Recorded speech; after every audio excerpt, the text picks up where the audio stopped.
Inox Himachal news में आपका स्वागत है। आइए जानते हैं क्या है दिन भर की बड़ी खबरें। पंचायत चुनाव समय पर होंगे, नगर निकाय चुनाव हो सकते हैं स्थगित। भवानी सिंह पठानिया ने सरकार से अवैध क्रशरों पर कड़ी कार्रवाई की मांग। ऊना में युवाओं को दिया जाएगा आपदा प्रबंधन प्रशिक्षण। पौंग डैम का जलस्तर खतरे के निशान से ऊपर, निचले क्षेत्रों में बाढ़ का खतरा। आपदा प्रभावितों की मदद के लिए खर्चों में कटौती करेगी सरकार। अब हिमाचल में बिजली मित्रों की नियुक्ति करेगी सुक्खू सरकार। बागवानों से सेब 12 रुपए में खरीद कर 2 रुपए किलो में बेच रहा HPMC। हिमाचल हाईकोर्ट ने कोल डैम पुनर्वास याचिका की खारिज। सरकारी योजना में बाधा पहुंचाने पर अब होगी 6 महीने की जेल। भूस्खलन से हड़कंप मंडी में कई घर करवाए गए खाली। आइए जानते हैं अब खबरें विस्तार से।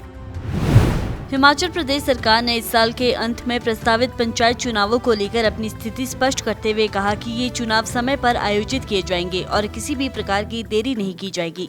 मुख्यमंत्री ने ये भी स्पष्ट किया कि इस बार नई पंचायतों का गठन नहीं किया जाएगा।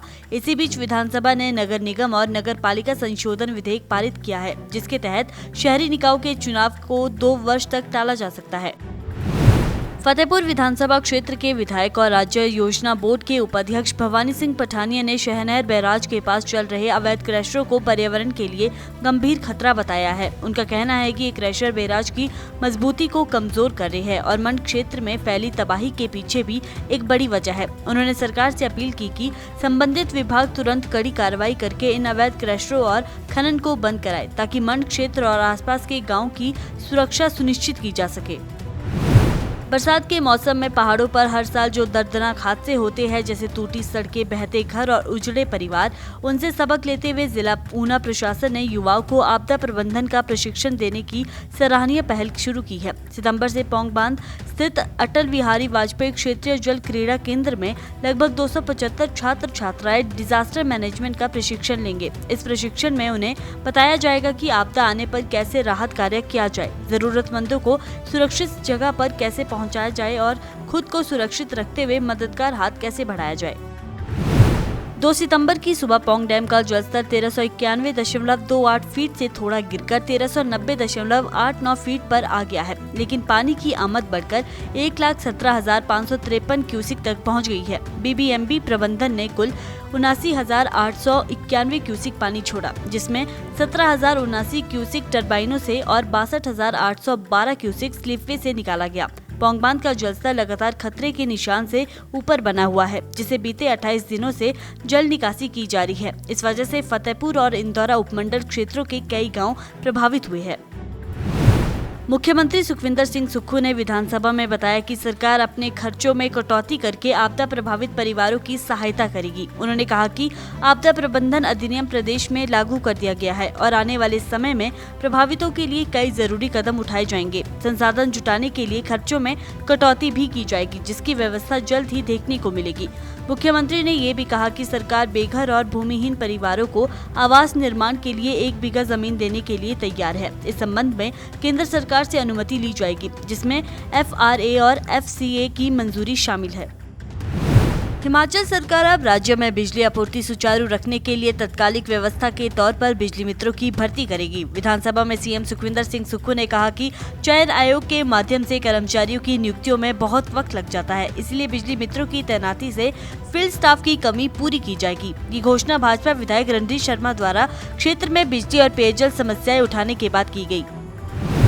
HPMC ने इस बार C ग्रेड सेब की प्रोसेसिंग के साथ साथ ऑक्शन भी शुरू की है। मंडी मध्यस्थता योजना के तहत बागवानों से 12 रुपए प्रति किलो में खरीदे गए C ग्रेड सेब परवाणु में 1.5 से 2 रुपए प्रति किलो के हिसाब से बिक रहे हैं। इतना सस्ता दाम मिलने के कारण A ग्रेड सेब की मार्केट कीमतों में गिरावट आई है, जिससे बागवानों की समस्याएं बढ़ गई है।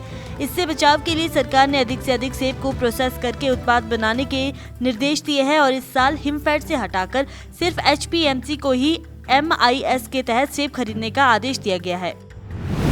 हिमाचल प्रदेश हाईकोर्ट ने कोल डैम जल विद्युत परियोजना के लिए अधिकृत भूमि के बदले पुनर्वास और पुनर्स्थापना योजना का लाभ पाने के लिए दायर याचिका को खारिज कर दिया है। मंडी जिले के गांव बिंगा निवासी याचिकाकर्ता ने गांव आहन में अधिकृत 2 बिस्वा जमीन के लिए मुआवजे के अतिरिक्त पुनर्वास योजना का लाभ मांगा था, लेकिन अदालत ने पाया कि याचिका 16 साल की देरी से दायर की गई थी। अदालत ने स्पष्ट किया कि योजना के तहत लाभ के लिए अधिग्रहण अधिसूचना की तारीख तक संबंधित पंचायत के परिवार रजिस्टर में नाम दर्ज होना अनिवार्य है। कोर्ट ने ये भी कहा कि याचिकाकर्ता ने परियोजना की जानकारी होते हुए जानबूझकर जमीन खरीदी थी, लेकिन पात्रता मानदंड पूरा नहीं किया गया। हिमाचल प्रदेश विधानसभा में लोक उपयोगिता प्रतिषेध विधेयक 2025 प्रस्तुत किया गया, जिसमें सरकारी योजना के लिए जमीन देने वाले भू मालिकों द्वारा अड़चन डालने पर 6 महीने की कैद और 2000 से 10,000 रुपए तक जुर्माना का प्रावधान शामिल है। ये कदम योजनाओं में बाधा पैदा करने वालों के खिलाफ सख्त धाराएं लागू करने के उद्देश्य से उठाया गया है। इसी दौरान मंत्री रोहित ठाकुर ने रजिस्ट्रीकरण विधेयक 2025 सदन के पटल पर रखा, जिसमें राजस्व सेवाओं को ऑफलाइन से ऑनलाइन करने की व्यवस्था की गई है, ताकि डिजिटल हस्ताक्षर, वीडियो कॉन्फ्रेंसिंग जैसी आधुनिक तकनीकों के जरिए सेवा दी जा सके। मंडी शहर के पटल गुरुद्वारा में 1 सितंबर रात लगभग 9 बजे अचानक भारी मलबा और पत्थर गिरने से इलाके में हड़कंप मच गया और लोग घरों से बाहर निकल गए। कई परिवार रात भर जागते रहे। स्थिति की गंभीरता को देखते हुए प्रशासन ने गुरुद्वारा के आसपास के सभी घर खाली करवा दिए। जिला प्रशासन ने राहत और बचाव दल मौके पर तैनात कर लोक निर्माण विभाग और आपदा प्रबंधन टीम को सतर्क कर दिया। तकनीकी टीम भूस्खलन क्षेत्र का निरीक्षण कर खतरे का आंकलन कर रही है। फिलहाल किसी जनहानि की सूचना नहीं है, पर भूस्खलन का खतरा अब भी बना हुआ है।